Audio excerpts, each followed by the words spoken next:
Okay, so Mark Zuckerberg recently went on Joe Rogan and has been saying all kinds of wild things, but something that really concerned me was that he was talking about culturally neutered companies and that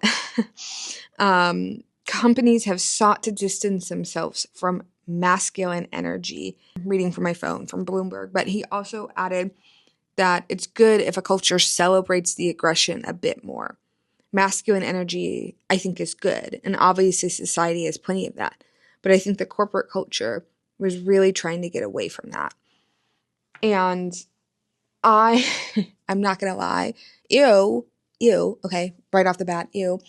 Second, and this is maybe embarrassing to admit, initially when I first read that, I felt this kind of clench of fuck, do I belong in tech? I don't know, if that's the kind of things that he's signaling, and I look at the way that Elon has even changed tech and changed culture, it makes me apprehensive. And then, as soon as I snap back to consciousness, a moment later, I'm like, yeah, fuck no, I'm gonna ride this thing till the wheels fall off. But it it really scares me because I look at it and I look at the way that things like DEI programming have just been rolled back repeatedly by so many employers. And I look at the way that I would argue Elon has normalized mass layoffs, seeing employees like shit, and seeing how other companies kind of took that and pivoted it and ran with it.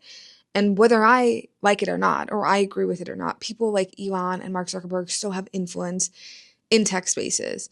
Not, not on me, not on me. And I don't know if he actually believes those things, because I know that he's been in pride parades and he's been allegedly an advocate for LGBTQ rights. And I don't know if he actually believes what he's saying, or if he's just wanting to pander to Donald Trump and the alt-right because he's afraid because the antitrust case is coming up, or because the EU is cracking down on restrictions, or I don't know what he is, and he wants to probably try to get good with that, and then also pick up some dollars from people being on his platform and the alt-right being on his platform. I don't know. Okay. But the point being that whether he believes it or not, he still said it, and it will still have impacts. It will have impacts for anyone from underrepresented groups in the workplace, in tech spaces. And it's just so frustrating. I think that the best that any of us can do, and that I'm really going to do, is choose to lean on my community, and the groups that I'm a part of. If